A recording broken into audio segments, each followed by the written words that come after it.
बिस्मिल्लाहिर्रहमानिर्रहीम।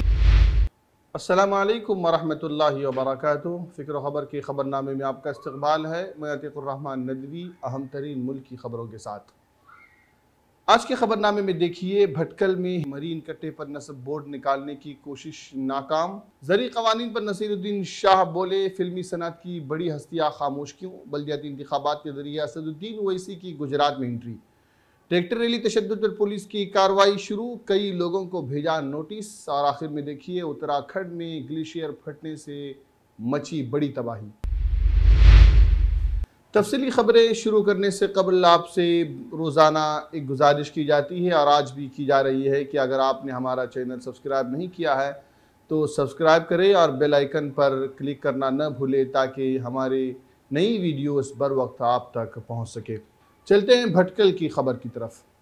भटकल में आम शाहरा 66 नवायत कॉलोनी में मरीन कट्टे की मुंतकिली और गैर मुंतकिली का तनाज़ुआ अभी ख़त्म ही नहीं हुआ था कि इसको लेकर एक और वाक़या शहर में पेश आया है, जिसके बाद इस वाक़े पर अफसोस का भी इजहार किया जा रहा है और पुलिस से सख्त कार्रवाई का मुतालबा करते हुए इसे शहर के अमन व अमान को नुकसान पहुँचाने वाली हरकत करार दिया गया है।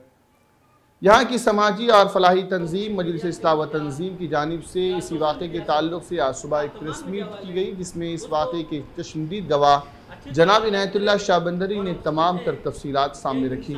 उन अखबारी नुमाइंदों को बताया कि जुमे की रात कोसमोस कबड्डी के इख्तिताम को पहुँचने के बाद घर लौटने के दौरान मरीन कट्टे के करीब पुलिस की वैन की मौजूदगी में एक शख्स मरीन कट्टे लिखे गए बोर्ड को निकालने की कोशिश कर रहा था। वहाँ जाते जाते हमारे एक साथी ने देखा वो बोर्ड को हिला रहा है, लेके वो कट्टे का बोर्ड जो मरीन कट्टे पर कन्नड़ में लिखे है वो बोर्ड को हिला रहा है। हम लोग ताज्जुब हो गए एकदम।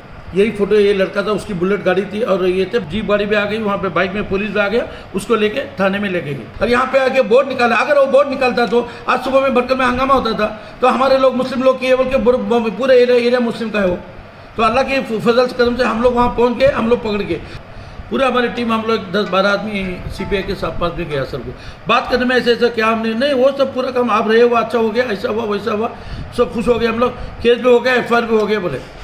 हमने तहसीलदार को सुना, बाद में मालूम हो गया इतना बड़ा मामला था और हमने बोला पुलिस को ये आदमी कहाँ से आया, इसको कौन कौन इसके पीछे है, उसको जानकारी होना चाहिए। ये सब बात बोलने में थोड़ा ठंडा पड़ गया वो। मैं बोला मैंने खुद पकड़ा था उसको और हमें पुलिस को नहीं वो सब बराबर है, हमने केस डाले में ना, बाद में रात को मालूम हुआ ये 107 डाल के उसको एकदम ठंडा बना दिया केस। डिमांड है कि वो लड़का वहाँ आया कैसे, उसको कौन मुलाकात किए थे उससे पहले। बाद में थर्ड नंबर पर ये था, उसको भेजा पोस्ट ने, किसके मशवरे से, किसके लीडरशिप में वो काम किया था वहाँ के, और उसका पीछे उसका जो टेलीफोन है टैप करो, ट्रेस करो, वो कौन कौन है रात से कौन कौन उसके टच में थे, वो फोन में कौन कौन उसके साथ बात करे।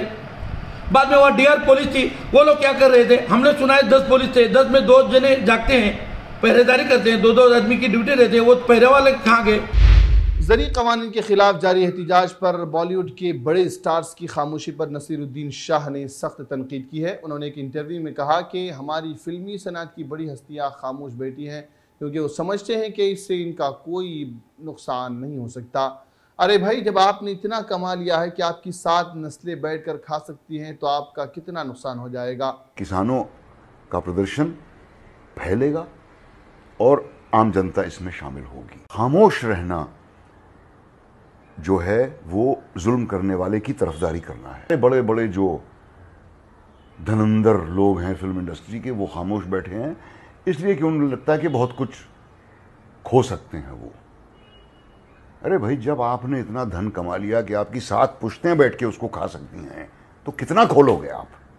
नसीरुद्दीन शाह ने मुल्क के मौजूदा हालात पर गुफ्तगू करते हुए अपनी राय का बेबाकाना अंदाज में इजहार किया।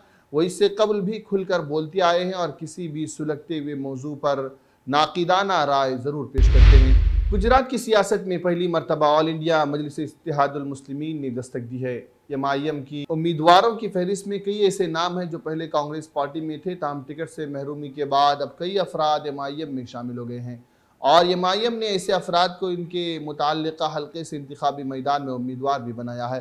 दरअसल 21 फरवरी को अहमदाबाद म्यूनसिपल कॉरपोरेशन के इंतखाबात होने वाले हैं। इस इंतखाबात में जहां एक तरफ BJP इंतखाबी मैदान में है और एक भी मुस्लिम उम्मीदवार को उन्होंने टिकट नहीं दिया है, तो वही दूसरी जानिब कांग्रेस पार्टी ने भी मुसलमानों को टिकट देने के मामले में हाशिए पर ही रखा है। इसके बाद कांग्रेस के कारकुनान में नाराजगी देखी जा रही है और कांग्रेस के कई साबिक काउंसलर ने एमआईएम में शमूलियत इख्तियार की है। इन उम्मीदवारों की फहरिस्त में अहमदाबाद की मकतमपुरा की काउंसलर सुहाना मंसूरी और गोमतीपुर की काउंसलर आफरीन बानो पठान भी हैं, जो साल 2015 से लेकर अब तक कांग्रेस की काउंसलर रह चुके हैं। उन्होंने कांग्रेस पार्टी से इस्तीफा देकर अब ऑल इंडिया मजलिस इत्तेहादुल मुस्लिमीन में शमूलियत इख्तियार कर ली है और मजलिस ने उन्हें उन्हीं के इलाके से उम्मीदवार के तौर पर मैदान में उतारने का ऐलान किया है। यौम जमहूरिया के मौके पर दिल्ली में किसानों ने जो ट्रैक्टर परेड निकाली थी, इस दौरान हुए तशद्दुद को लेकर दिल्ली पुलिस ने कार्रवाई शुरू कर दी है। दिल्ली पुलिस ने उत्तर प्रदेश में बागपत के 2 किसान लीडरों समेत 9 लोगों को नामजद करते हुए नोटिस भेजा है। आरएलडी के साबिक रुकन असेंबली वीरपाल राठी और खाप थांबा के चौधरी बुरजपाल सिंह को दिल्ली पुलिस का नोटिस मिला है। नोटिस मिलने के बाद चौधरी बुरजपाल सिंह और आरएलडी लीडरों में सख्त गम और गुस्सा पाया जा रहा है। मीडिया दराज से मौसूल हो रही खबरों के मुताबिक खाप चौधरी ने पुलिस कार्रवाई के खिलाफ दोबारा फिर से पंचायत करने की बात कही है। साथ ही उन्होंने खुद को बेकसूर भी बताया है। उन्होंने कहा कि दिल्ली में हुई तशद्दुद से उनका कोई ताल्लुक नहीं। खाप चौधरी के मुताबिक वो दिल्ली ट्रैक्टर परेड में शामिल भी नहीं हुए थे, लेकिन दिल्ली पुलिस ने उनको नोटिस भेज दिया है। इस नोटिस में सभी को दिल्ली पहुंचकर तशद्दुद मामले को लेकर बयान दर्ज कराने की बात भी लिखी हुई है। किसानों के जरिए मुल्कगीर चक्का जाम के बाद किसान लीडर राकेश टिकैत ने एक बार फिर मरकजी हुकूमत से मुतालबा किया कि वो जल्द अज जल्द तीनों ज़रूरी कवानीन को वापस ले। उन्होंने कहा कि हुकूमत ज़रूरी कवानीन को वापस ले और MSP पर कानून बनाए, वरना ये तहरीक जारी रहेगी। हम पूरे मुल्क में दौरा करेंगे और पूरे मुल्क भर तहरीक चलाएंगे। क्रांतिकारी किसान यूनियन के लीडर दर्शनपाल सिंह ने मीडिया से बातचीत के दौरान कहा कि नरेंद्र तोमर साहब ने कहा था कि कवानीन में जो भी मसला है उसे दूर करने के लिए वो तरमीम के लिए तैयार है, लेकिन कल उन्होंने कहा कि कवानीन किसानों के मफाद में है, जो झूठ है। हम इसकी मजम्मत करते हैं। दर्शनपाल ने मजीद कहा कि हम बैनुल-अक़वामी हस्तियों का शुक्रिया अदा करते हैं जिन्होंने हमारी इस तहरीक की हिमायत की है। साथ ही निंदा करते हैं जो कल तोमर साहब ने बयान दिया है।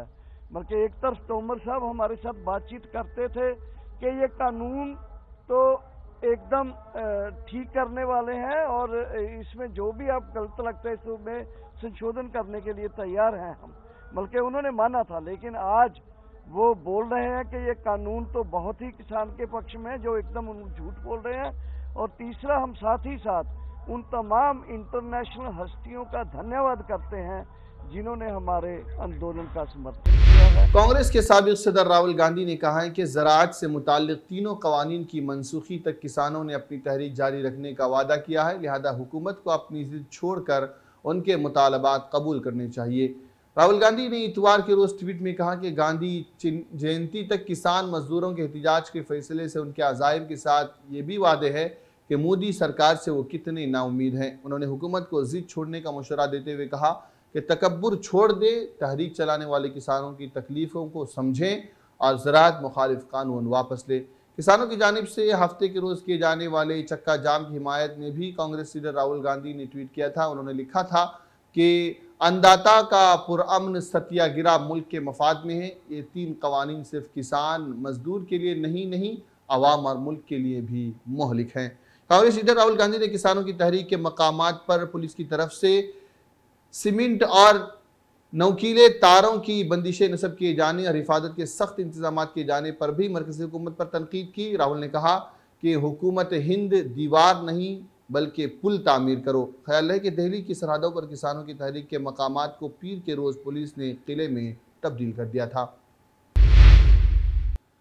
मध्य प्रदेश के इंदौर की सेंट्रल जेल में 35 दिनों की ज़्यादा वक्त से अदालती तहवील में कैद stand up comedian Munawar Faruqui को सुप्रीम कोर्ट की जानिब से ज़मानत दिए जाने का हुक्मनामा जारी करने के बाद कल देर शाम वो जेल से रिहा कर दिए गए।